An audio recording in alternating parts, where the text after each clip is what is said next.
আমাকে ঠকানো হয়েছে।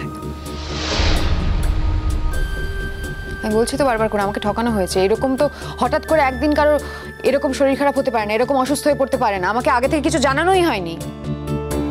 শোনো, এটা জানার জন্য বা বোঝার জন্য যেটুকু মগজ দরকার বা যেটুকু কমন সেন্স দরকার সেটা তো তোমার নেই। আর শোনো, তুমি এখানে দাঁড়িয়ে একটাও বাজে কথা বলবে না। কবে যেতে চাও? কবে যেতে চাও? যেদিন যেতে চাইবে বলবে, তোমার সব হিসেব নিকেশ আমি সব মিটিয়ে দেবো। হ্যাঁ, জাস্ট গেট আউট। কেউ তোমাকে এখান থেকে আটকাবে না, কেউ আটকাবে না তোমাকে। আমি তো এমনি যাব না, আমার সারা জীবনের ক্ষতিপূরণ চাই।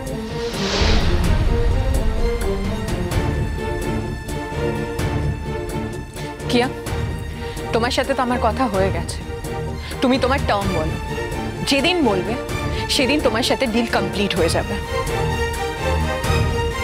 কি ক্ষতিপূরণ চাই? তোমার তো আগের দিনও বললাম, কিয়া পরিষ্কার করে বলো কি ক্ষতিপূরণ চাই তোমার।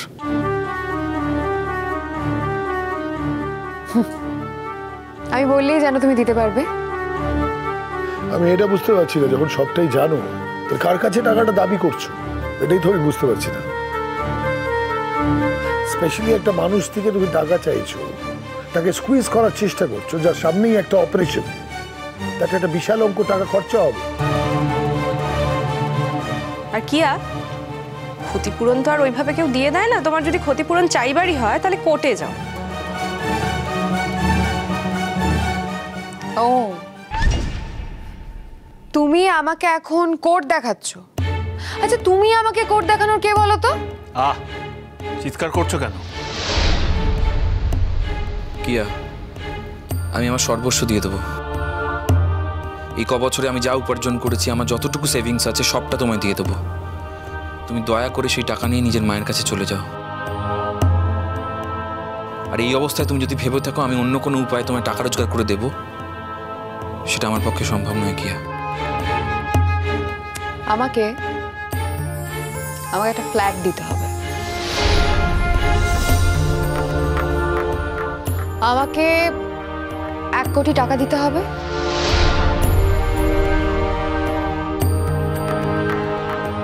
এটাই হবে আমার সারা জীবনের কম্পেনসেশন। আমি অনেক নির্লজ্জ মেয়ে দেখেছি, অনেক, কিন্তু তোমার মতো বিশ্ব চ্যাম্পিয়ন নির্লজ্জ আমি খুব কম দেখেছি।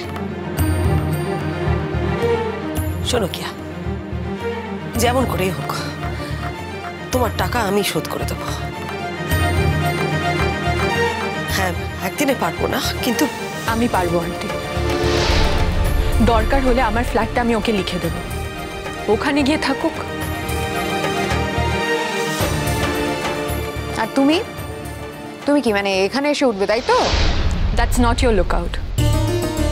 আমি যেখানেই থাকি না কেন, তুমি প্রত্যুষকে মুক্তি দাও, এটা আমাদের সবার চাওয়া।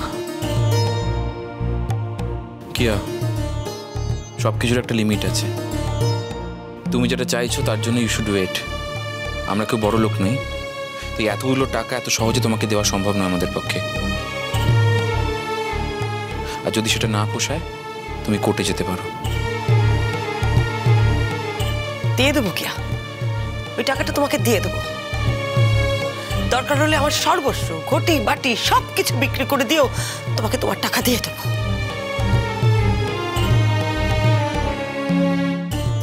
এক মিনিট শ্রীময়ী, এসব ডিল গুলো না পরে হবে। আর এটা তো ডিল নয়, এটা প্লেন অ্যান্ড সিম্পল একটা এক্সটর্শন।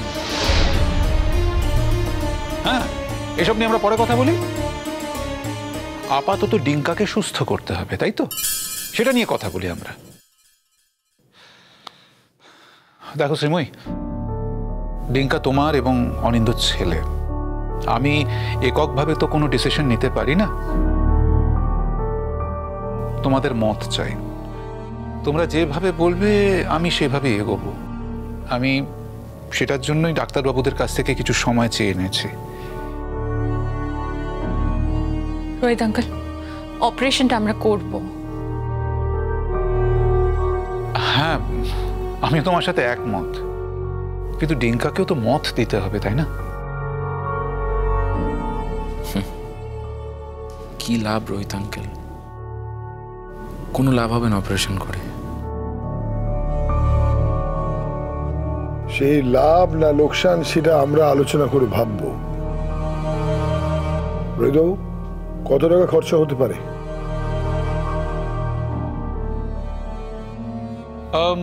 ডাক্তারবাবুরা পুরো আইডিয়াটা দেয়নি, তবে যেটুকু বললো অনেকটাই।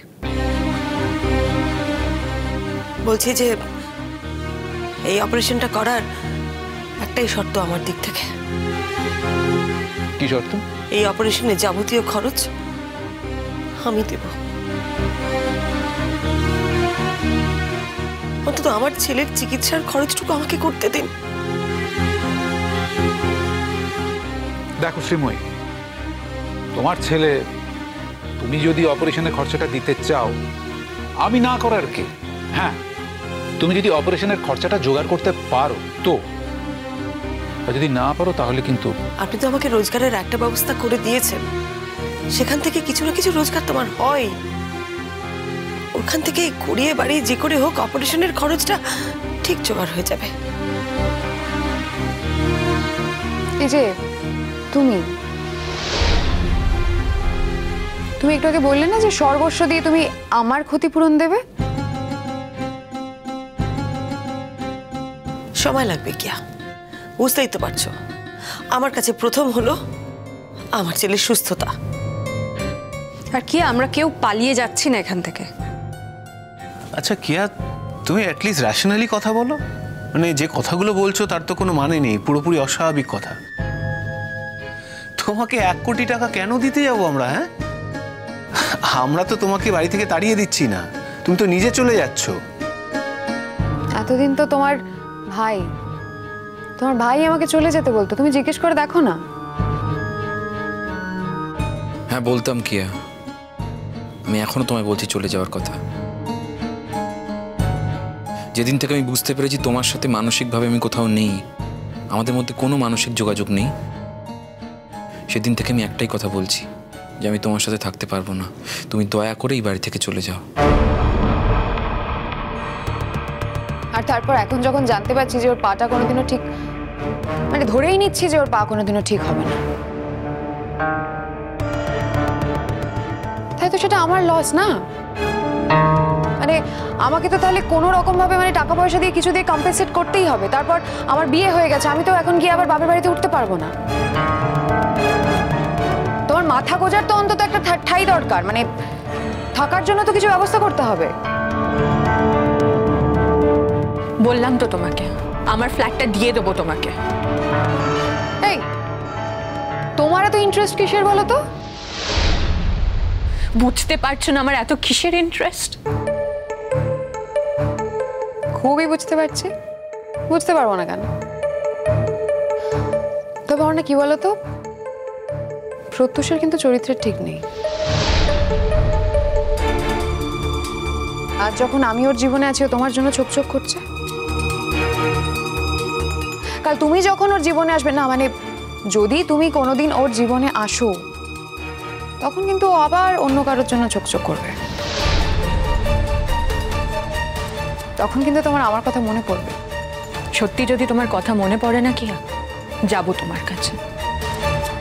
এই শহরেই তো থাকবে তুমি, তোমার অফিসের অ্যাড্রেস জেনে যাবো তোমার কাছে। আর যদি আমার ফ্ল্যাটটা তোমার কপালে থাকে তাহলে তো দেখা হবে। কিন্তু তোমাকে তো একটা কথা বলি কিয়া, প্রত্যুষকে তোমার অনেক আগে থেকে আমি চিনি। অ্যাটলিস্ট তুমি আমাকে প্রত্যুষকে চেনাতে এসো না। খুব দরদ উঠতে উঠেছে না? এই শোনো, এসব নিম্ন রুচির কথাবার্তা শোনার মতো মোড বা প্রবৃত্তি আমাদের কোনোটাই নেই। এটা বুঝতে পারছি না, এত সিরিয়াস কথা হচ্ছে, তার মধ্যে তুমি এই কথাগুলো বলতে পারছো? তোমার এইটুকু মাপ নেই যে কোন জায়গায় কোন কথা বলতে হয়, কোন জায়গায় কোন কথা বলতে হয় না? আমার জীবনটা তো শেষ হয়ে গেল। কিসের জন্য শেষ আমি এটা বুঝতে পারছি না কিয়া। কিসের জন্য শেষ? এই তো এখান থেকে বেরিয়ে যাবে, কিছুটা এখান থেকে গোছালে, এবার বাইরে গিয়ে আবার নতুন করে আবার কিছু শুরু করবে। সেখানে কিছুদিন গেলে সেখান থেকেও গুছিয়ে নেবে, তাই না?